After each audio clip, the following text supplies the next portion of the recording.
పవన్ కళ్యాణ్ గారు కాదు కదా, ఆయన పెట్టిన జనసేన పార్టీ జెండా పట్టుకున్న జన సైనికులు కూడా భయపడలేదు.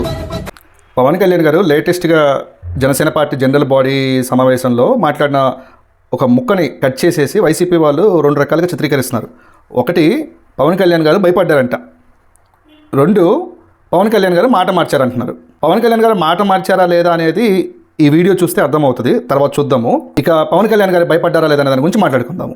వైసీపీ పార్టీకి 151 సీట్లుండి జనసేన పార్టీకి 1 సీటు ఉందో లేదో అన్నట్టుగా ఉన్న రోజే జగన్మోహన్ రెడ్డి గారు సీఎంగా ఉండి పవన్ కళ్యాణ్ గారు కనీసం ఎమ్మెల్యేగా లేనప్పుడే 151 వర్సెస్ 1 సీఎం వర్సెస్ కనీసం ఎమ్మెల్యేగా లేనప్పుడే పవన్ కళ్యాణ్ గారు కాదు కదా, ఆయన పెట్టిన జనసేన పార్టీ జెండా పట్టుకున్న జన సైనికులు కూడా భయపడలేదు.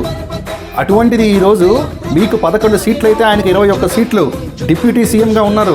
రాష్ట్రంలోనూ కేంద్రంలోనూ ఆయనకి సన్నిహితంగా ఉన్న పార్టీలు అధికారంలో ఉన్నాయి. అలాంటిది ఇప్పుడు భయపడతారా? ఎవరికి భయపడతాడు? దేనికి భయపడాలి? తప్పు చేసినాడు కదా భయపడతాడు. పవన్ కళ్యాణ్ అనే వ్యక్తి ఏం తప్పు చేశాడు? ఇక మాట మార్చారంటున్నారు కదా, ఒక్కసారి ఈ వీడియో చూడండి. తప్పులు జరిగితే వైఎస్ జగన్ గారు ఏం చెప్పాలి? ఒకవేళ నాకు తెలియకుండా మేము ఆయన బ్లేమ్ చేయట్లా, కానీ మీ ఆధ్వర్యంలో జరిగింది, మీరు కాన్స్టిట్యూట్ చేసిన బోర్డు వల్ల జరిగిన తప్పిదాలు ఇవి. దీంట్లో ఒక నిందించట్లా. టీటీడీ బోర్డు ఉంది, వైసీపీ కాన్స్టిట్యూట్ చేసిన టీటీడీ బోర్డు ఉంది. మేము అంటున్నావా మీరు చేత్తో లడ్డూలు చుట్టారని చెప్తున్నావా? మేము అనలేదన్నమాట.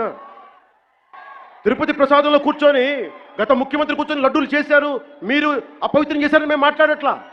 ఎక్కడ చెప్పలా మాట. గుమ్మడికాయ దొంగ ఎవరంటే బుసాలు తడుకున్నాడు ఆయన. అట్లీస్ట్ దెన్ సీఎం అతని గురించి చెప్పాను, నేను చెప్పలేదే. ఆయన కూర్చొని చేయమంటాడు ఈ లడ్లు కలపని, ఎవరు సెన్స్ ఉన్నాడు ఎవరు చెప్పడం మాట.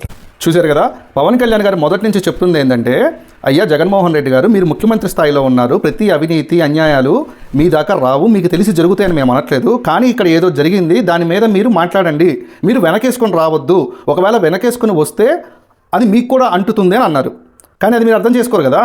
మీరు ఎప్పుడు కర్రలతో కొట్టినా, బూతులు తిట్టినా, గొడ్డలతో పొడిచినా, శవాల్ని డోర్ డెలివరీ చేసినా మీరు మీ వాళ్ళని వెనకేసుకునే వస్తారు కదా.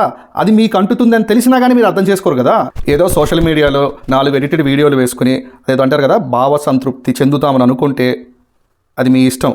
కానీ మీ అసత్య ఆరోపణలు, ఫేక్ ప్రోపగండాస్ లేదా ఎడిటెడ్ వీడియోస్ చూసి జనాలు ఇన్ఫ్లుయెన్స్ అయ్యే పరిస్థితుల్లో అయితే కనుక ఖచ్చితంగా లేరనేది గుర్తుపెట్టుకోండి.